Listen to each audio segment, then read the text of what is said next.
Nothing in this testimony is exaggerated or taken out of context. These are the exact words spoken by the prosecution, defense, and Jane Doe on June 9, 2025, in the trial of Sean "Diddy" Combs. Some parts have been censored to meet YouTube's rules. What follows is a voiceover reading of Jane Doe's real testimony, as reported by a courtroom journalist at Inner City Press on XCOM. All parties are presumed innocent until proven guilty. Listen at your own discretion. Jane greeted the EDI court that morning, calm but clearly holding back emotion. A photo was shown to the jury, Sean's main security guard, and another man, described as Sean's personal butler. She explained that she used to call an entertainer Sly or ATL because he was from Atlanta. She brought up messages from 2023. When she was planning a trip to New York, Sean messaged her, "Send me some of you being bad." Then followed with, "I got the phones. Just send me what I don't have. Don't say no to me, please," Jane replied, pointing out, "You're traveling with our phone," a reference to one of his two main phones, not the assistant's. She warned, "You're using this to get your card for someone else," and he coldly replied, "You." She told him, "I'm not coming to New York. You just want me there for a hotel binge." Her gut was telling her this wasn't about love or even real connection. It was about control. She had seen a podcast where Sean bragged about having sex for 48 hours straight on a yacht near Miami. That same yacht trip was what he had promised her. Instead, she watched online as he took another woman. In her notes app, she wrote, "I don't want to come to New York to be treated like a hoe." At first, she didn't even plan to send it, but a version of it did end up being sent. Sean brushed it off, calling it just podcast talk. She clapped back, saying, "You took her to the Bahamas on a yacht, not me, like you promised." In another message, she told him, "I don't want to feel obligated, that you'll stop paying my rent."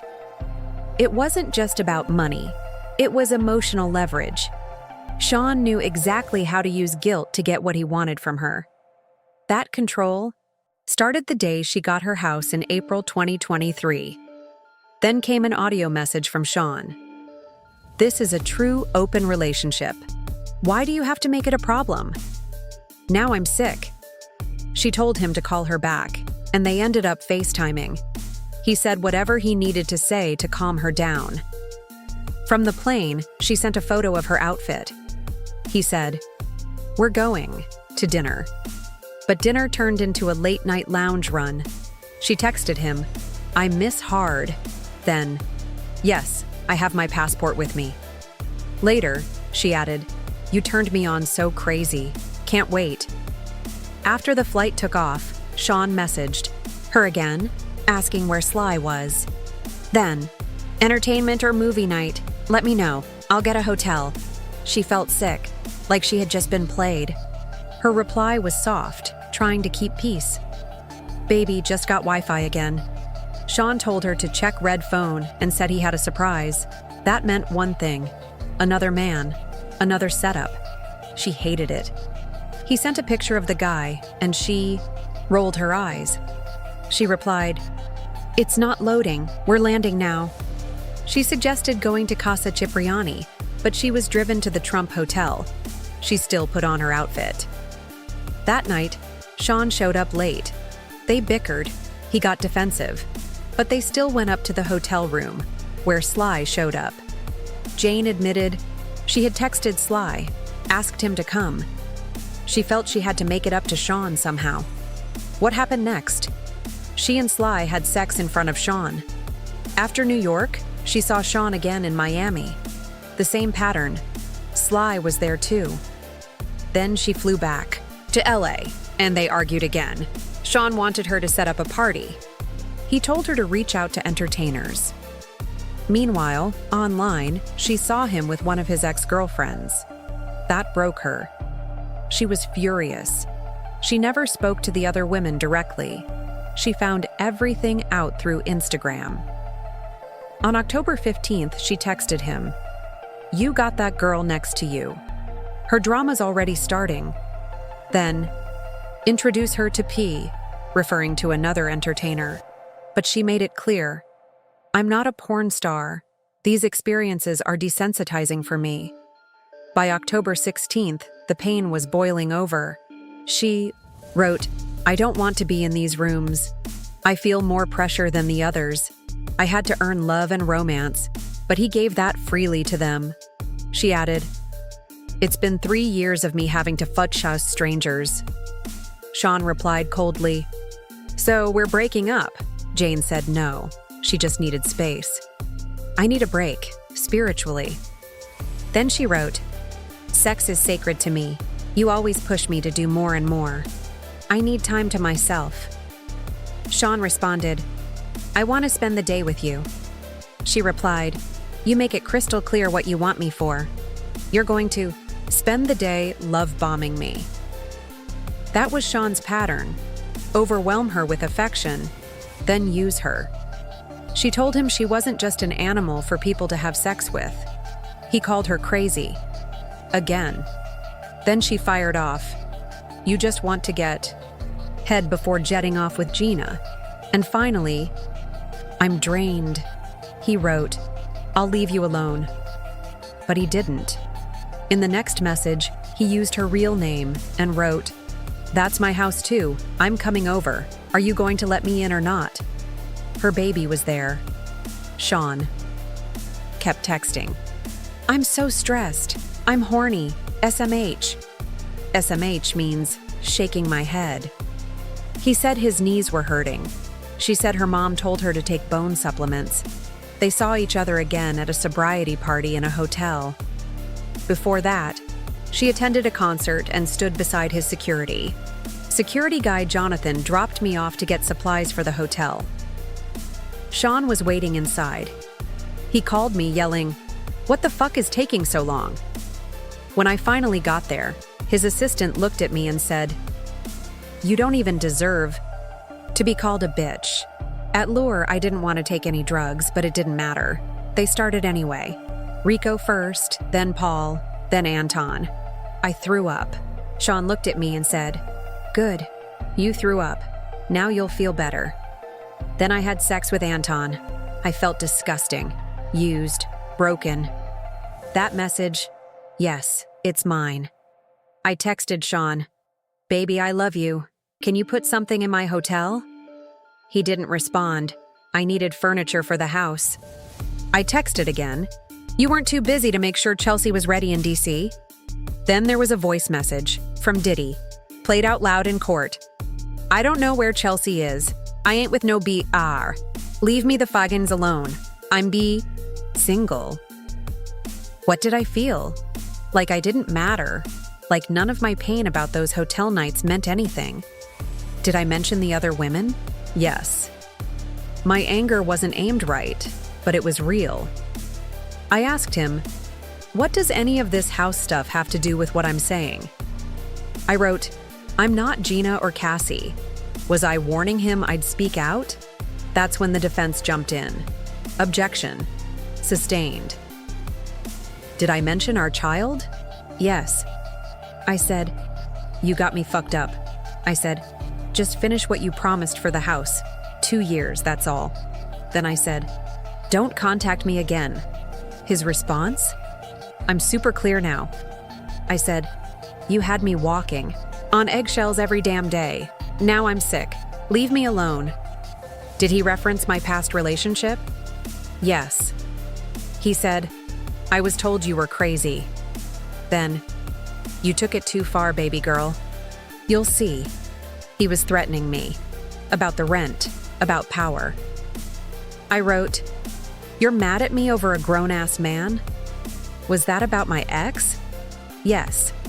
I texted, you wasted my time in this toxic-ass relationship. Then I called him out. You brought me to New York to set me up with some random guy. What, for your own sick sexual game? He kept insisting I chose those men, Sly and Anton, that I wanted it. I texted, you want to gaslight me? What did I mean? That he wanted to twist it. make it seem like it was all me, like I asked for it. What else did he text me? You and me don't got no beef. I replied, you created this evil inside me. I told him, I regret everything. All this toxic sour took over my life. He said, you're burning a bridge you'll need tomorrow. I said, I don't trust you. He told me, 10 hours ago you said you loved me. Then, it's a free country. We're both adults. You're writing a whole book about how much you hate me. We both made promises we didn't keep. If you don't want to talk, I can't make you. Did I get the phone?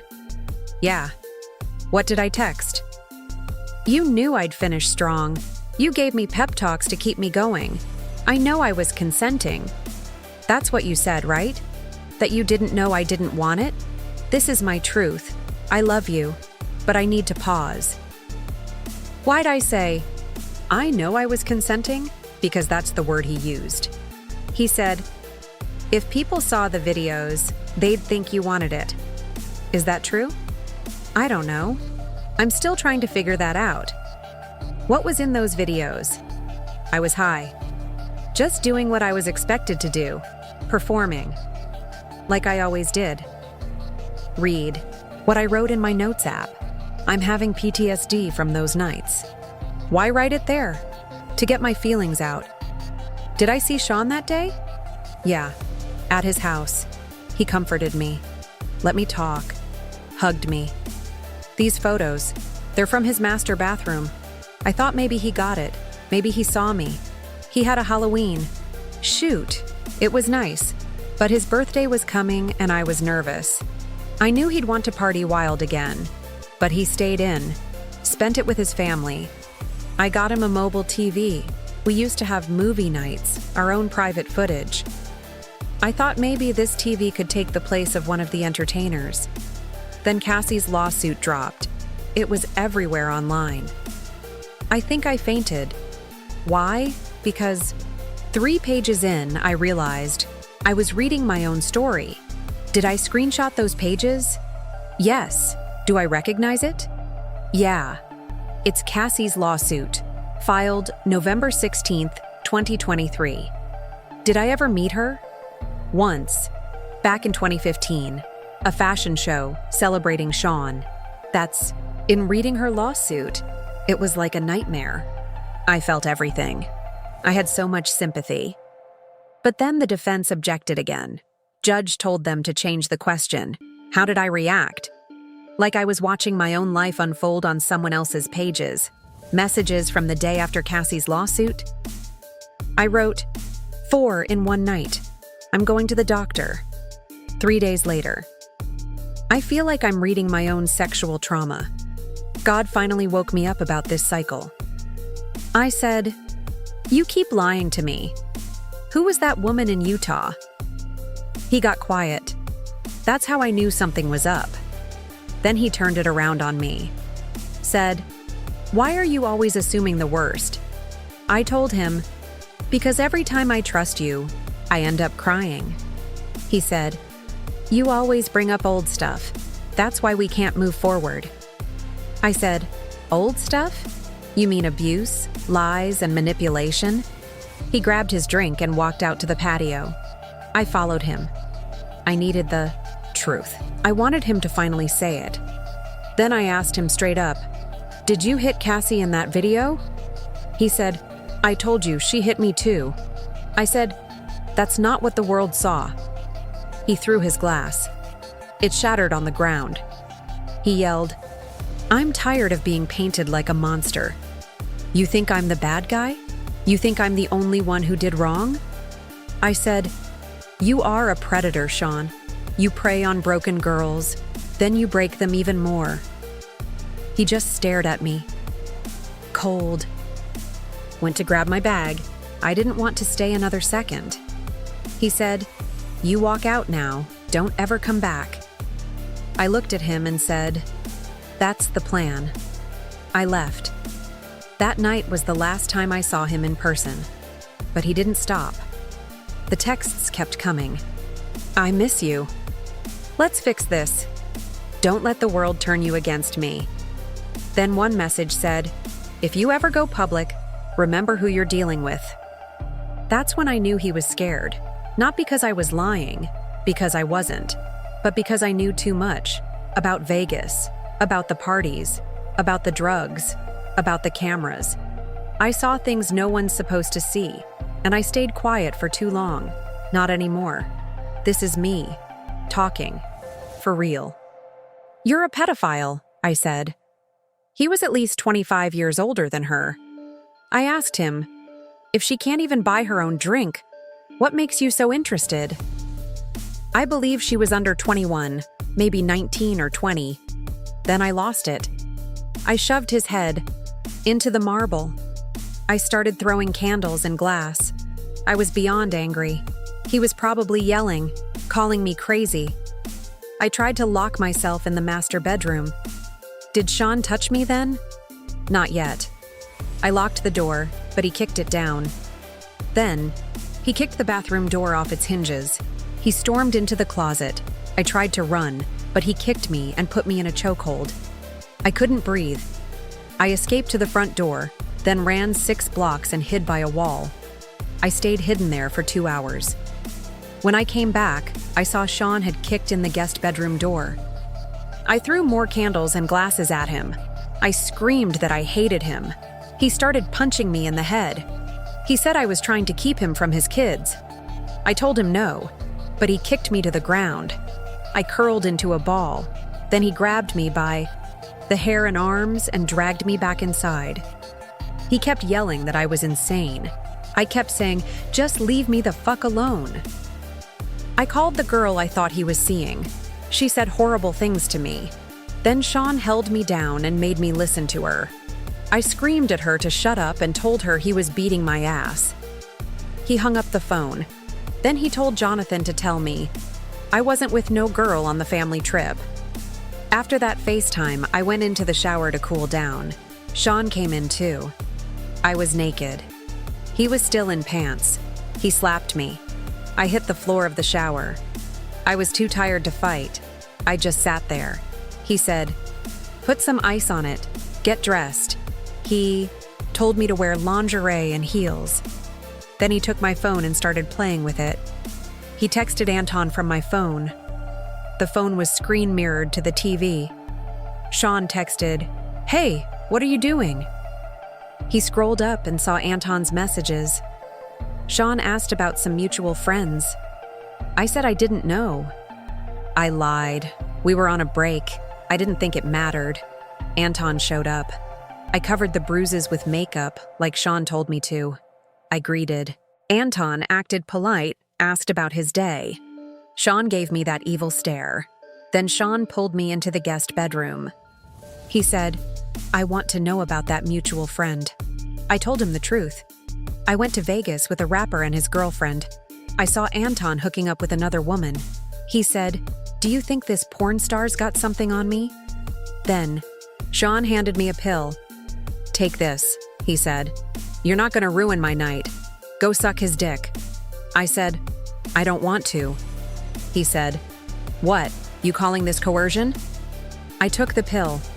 I gave Anton oral. I felt sick, like I was outside my own body. I hated it. I hated myself. When Anton finished, I smiled and told him goodbye. Sean called me a whore. After Anton left, his security brought me cash, $10 or $12,000, for Anton and the 4 doors Sean destroyed. I sent Anton about 3 to 4K through Uber. Never fixed the doors. Had other bills. When did I see Sean again? A few days later. Why? Because I missed him. We tried to have a Sunday fun day, but the vibe was tense. Sean FaceTimed Jonathan. Asked what he saw that night. Jonathan said he saw me crying in the corner. Later, I took a video of me and Sean in the yard. You could see the welts on my skin in the video. When I found out Sean went to Wyoming with another woman, I blocked him for 2 or 3 weeks. Then I saw his mom got hospitalized. I wanted to put things aside for now. He said, "That night went too far." I said, "You had me in a box." I flew to see him on a red-eye. We had a nice time at first. Then I told him I was tired and wanted to rest. His mood flipped. He said, "A man spends all this money on you and you say you're tired?" He threw water on me. He called me a bitch, gave me an ecstasy pill. Then he got hyped up.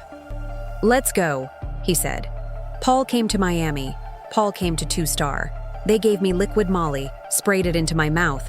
I felt hypersexualized. Paul came in. I welcomed him with that energy. Did I have sex with Paul in front of Sean? Yes. Last time I saw Sean in person?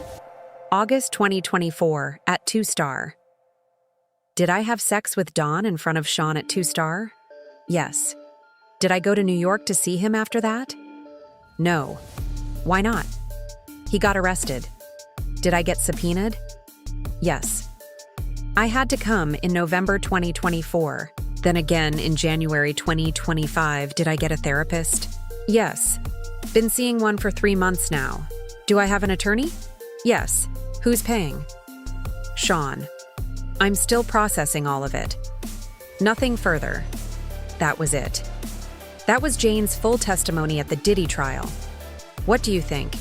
Did the prosecution do their job, or did they fail?